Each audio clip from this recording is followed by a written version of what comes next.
Hey basketball coaches, today I'm going to talk to you about some 1-3-1 basketball offenses that work super well against a zone defense.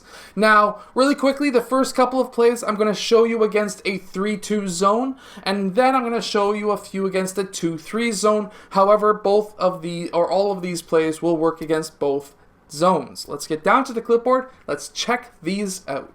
So in this first play, what we're going to have is player 4. He's going to be setting a screen on player 1. This is, of course, a 3-2 zone.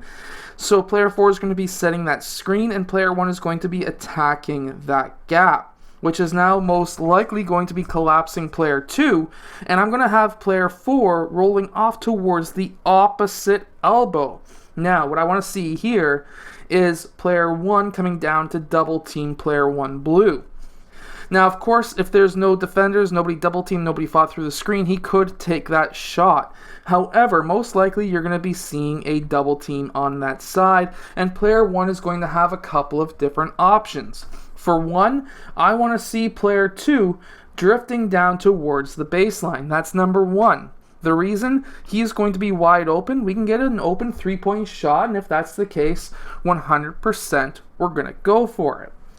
However, at the same time, if player 2 red doesn't come down, player 1 was able to fight over that screen, and player 3 hasn't come down to cut off player 4, then what's going to happen is player 4 is going to get that ball. The high post is super deadly. That's going to draw player 5 up, and we can have a high down to low pass into player 5 for that layup. However, if that brings in player 3, we can kick out to player 3 blue for that three-point shot. Basically, what we're trying to do is to get paint touches. That's one of the easiest ways to beat a traditional zone defense. And if you get some paint touches, you're going to be able to get some open three-point shots. And if you get some elbow touches, you're going to be able to get some high down to low passes for layups. Or because it's a paint touch, there's sometimes also perimeter players open. If you want to have a non-traditional zone, one of the best is my Unbeatable basketball zone defense. You can grab that in the link in the description, and the perimeter basketball defense down there as well. Basically, it's a double team with the perimeter and above, free throw line and above, and then the Unbeatable is a double team everywhere from the free throw line and below. So definitely go check those out if you've got a weakness somewhere in one of those areas. Let's get back down. Let's check out a couple of more plays. Now, just really quickly, when we're setting up that last play, we really want to have player 5 on the opposite side of where player 4 screens. So if player 4 was to screen on this side, I would want player 5 to get into the opposite low post. Now, this next play, we're going to be really trying to attack the low post with our guard. And how we're going to do that is to have player 4 come up and set a screen for player 1, which is going to then draw player 2 red up. And we're going to have player 2 set that screen for player 1 again. He's going to be going around both of those screens. This is a staggered screen, and I really want to see player 1 attack player 4. Now, the reason behind this is because that's going to be drawing player 4 out. And after this first screen, I'm going to have player 4 slowly rolling towards the middle of the key.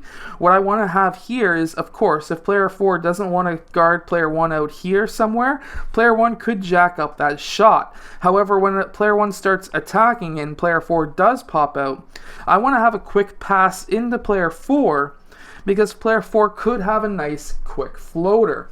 And if that's the case, he needs to take it. If it draws player 5 in, then we have a quick bounce pass or alley-oop to player 5 for the layup or the dunk. And of course, if this draws down player 3, we can kick it out to player 3 blue for a three-point shot. Now, what you're going to find when you're going up against a 2-3 zone with a 1-3-1 offense, you're going to be really noticing that player 5 red is really going to be stretched, and same as player 3 if he's on the side of the two players, because basically with a 2-3 zone, the zones are up top, and this is a double team location, which means that these two players are going to be double teaming player 1, trying to force him towards the sideline. And when that's the case, what I want to have, this is a double team. I want to try and get that ball out of his hands as fast as possible. And when that is the case, I want player 3 to pop up, and I want player 1 to pass over to player 3. This is now going to have player 1 coming over to guard him, and now what I want to see happen is player 1 to go and cut across towards this low corner. Now, when that happens, what's going to happen is the defense is going to shift like so. And now, with the defense shifted, I want player 4 to go into this high post. If player 2 drops down, then we can have a quick 1 to 2 dribble up top and swing over to the other side, and we can create a few things over there, but mainly for player 2 to take that 3-point shot. But that's not our number one option. I just wanted to mention that. What I want to see is, most likely player 2 is not going to be crossing that midline because that's outside of his zone, and he would probably get yelled about that by his coach. Player 4 will get that ball. Now, that's going to raise up player 5 because that's his zone. We're going to have a high to low pass to player 5. Now, when player 5 does get that ball, that is going to collapse player 3 red, and we could kick it out for a 3 by player 1. So we've basically overloaded the side out of a 1-3-1 offense. Now, this next play against a 2-3 zone, I want player 4 to go the opposite side as player 5, and I want to see a pass into the paint or into that elbow to player 4. Now, he could take that shot. If that raises up player 5, then we could have a high to low pass. Those are all options, but what I really want to see is player 3 cutting baseline.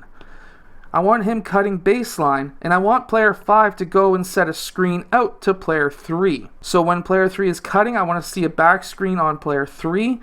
Now, if player 5 red comes out, doesn't notice player 3, this would be an easy layup. We would also have the possibility of player 5 seeing that, following player 3, or staying in the middle to try and guard everything that's happening because, of course, there's balls in the high post, in which case player 3 is going to end up in that low post, and then player 5 is going to be after that screen. He's going to be then sealing player 3 and having his hand up and cutting towards the basket. If that is the case, then player 4 could pass an alley-oop or a regular pass to player 5 for a layup. Now, definitely go check out my Unbeatable and perimeter basketball defense books, and I'll see you guys again in my next video. I hope that these plays help your team win more games.